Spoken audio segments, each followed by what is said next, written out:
Subject ID, redacted. Event classification, lottery windfall, jurisdictional single-ticket claim. Payout structure, lump sum. Amount, $60 million pre-tax. Time of confirmation, 11:47 p.m., Thursday. What the file does not record is this: you checked the numbers 6 times before you believed them. The 7th time, your hands were shaking so badly you had to set the phone down. The official notification arrives at 9:14 a.m. Friday morning. A phone call. Professional. They ask if you are sitting down. You are not. You sit. The woman on the phone uses the word congratulations 3 times in 90 seconds. She does not sound excited. This is her job. She schedules the claim appointment for Monday, 10 a.m. That gives you 72 hours. What the file does not record, the silence after you hang up. The way the kitchen looks exactly the same as it did 10 minutes ago. The coffee is still hot. The bills are still on the counter. The crack in the ceiling tile is still there. You are still wearing the same shirt. Everything is the same. Everything has changed. Hour 1. The shock protocol. The file calls it initial adjustment period. You called it sitting on the bathroom floor. You do not tell anyone. Not yet. The Lottery Commission was explicit. Tell no one until after the claim is processed. You think about calling your sister. You open her contact. You close it. You think about sharing the news somewhere public, maybe even dropping a hint in a comment thread about financial wins, something others might find later. Not yet. The secrecy feels like holding your breath underwater. You go to work. You clock in at 2 p.m. for the evening shift. You work retail. You have worked retail for 9 years. A customer asks you where the batteries are. You point. She does not say thank you. You are a multimillionaire and you are being ignored by someone buying AA batteries. The dissonance is so sharp it almost makes you laugh. You do not laugh. You finish your shift. You drive home. You do not speed. You obey every light. You are suddenly, irrationally terrified of dying before Monday. Hour 14. The research phase. Record updated. What the record omits follows. You do not sleep Friday night. You read articles about lottery winners who lost everything. Bankruptcies. Divorces. Murders. Suicides. The statistics are grim. 70% lose it all within 5 years. You read about the ones who stayed anonymous, who hired lawyers immediately, who told no one for months. You make notes. You delete the notes. You make them again in a private browser. You calculate the taxes. Federal. State. The 60 million becomes 34 million after withholding. 34 million is still 34 million. You try to conceptualize it. Your current salary is $28,000 a year. You would need to work for 1,200 years to earn this. The number breaks your brain. You close the laptop. You think about who you were yesterday. You think about who you might be Tuesday. The distance between those two people is 72 hours and a signature. You do not know which one is real. Hour 29. The simulation algorithm. The file calls it projection modeling. You called it playing pretend in your own future. Saturday morning. You write lists. Things you could buy. Things you could do. Places you could go. The lists get longer. Then they get shorter. You cross things out. A house. Which house? Where? Do you stay in this city? Do you leave? If you leave, where do you go? Every answer creates 10 more questions. You imagine quitting your job. Walking in Monday morning. No, you will be at the lottery office Monday morning. Walking on Tuesday. Handing over your badge. The fantasy is so vivid you can taste it. Then you imagine the questions. Why are you quitting? Where are you going? What will you do? You cannot answer without lying or revealing everything. You do not know which is worse. You think about your parents. They are retired. Barely. Your father's back hurts all the time from 40 years of factory work. You could pay off their mortgage. You could pay off everyone's mortgage. Your sister's student loans. Your cousin's medical debt. You could fix every financial problem in your family's life before lunch on Tuesday. Then you think about what comes after. The expectation. The resentment. The people who will appear. The ones who were never close but will suddenly remember your birthday. You read about this. It is in every article. The isolation is not from having money. It is from knowing why people stay. Hour 43. The identity fracture.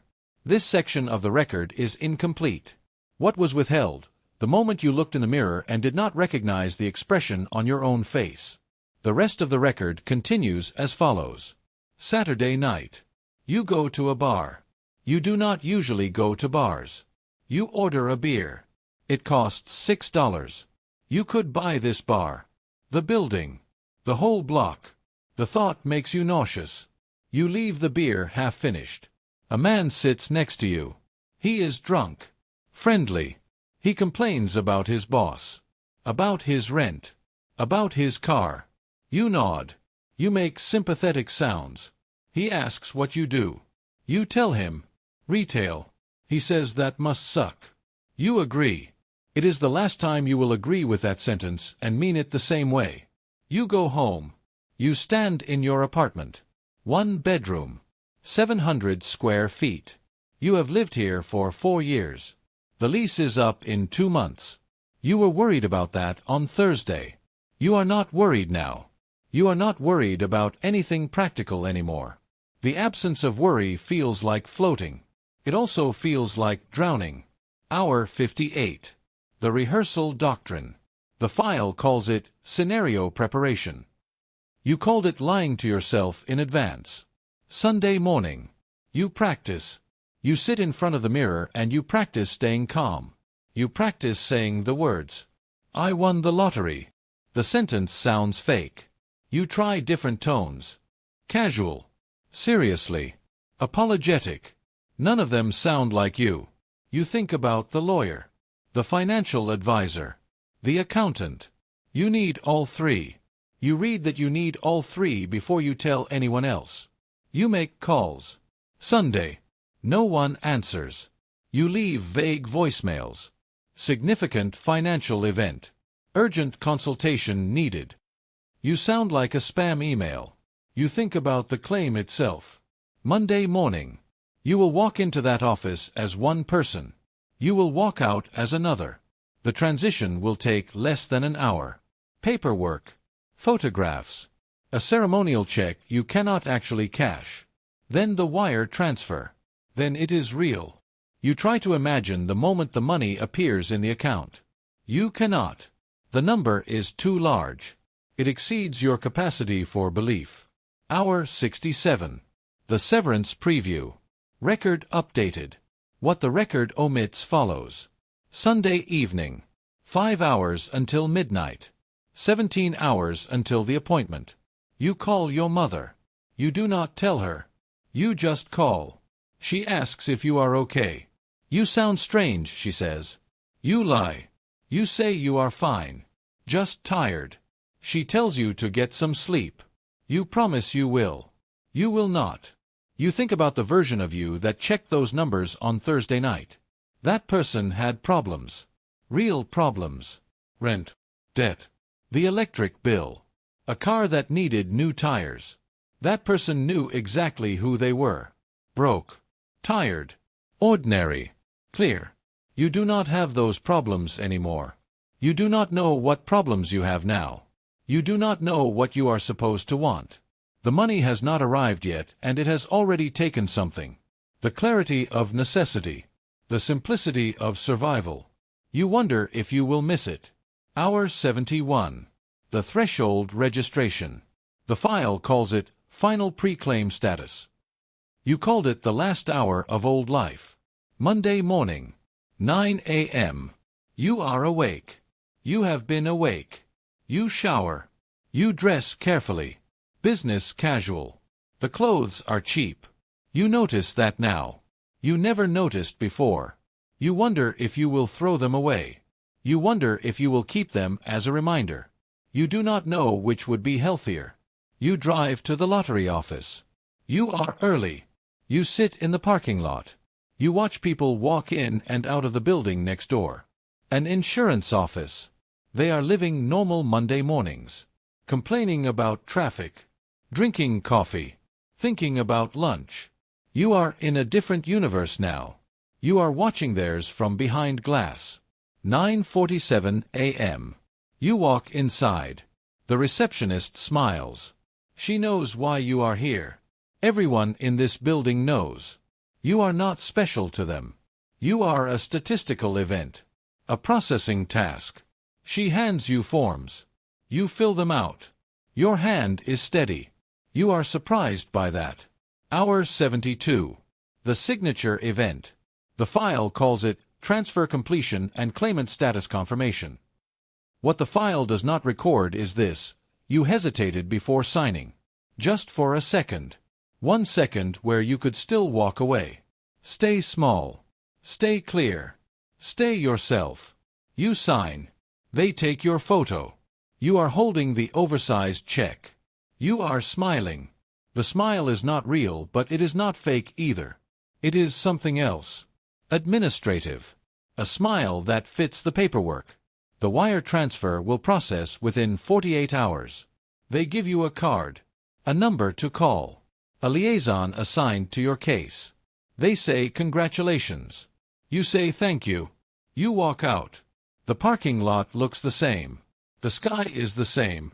You are not. You sit in your car. You do not start the engine. You think about Tuesday, Wednesday, the rest of your life.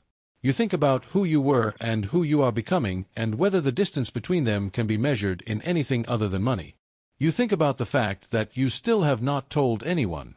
That you could, theoretically, still keep this secret. Live exactly as you did before. Never touch the money. Let it sit. Stay who you were. You know you will not do that. But for 10 more minutes, in this car, in this parking lot, you let yourself imagine it. Record closed. Subject post-event status. Monitoring ongoing. Psychological evaluation. Pending.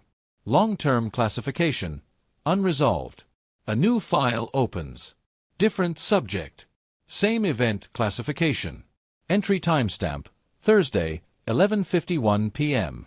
What the file does not record is this: they check the numbers 7 times before they believe them.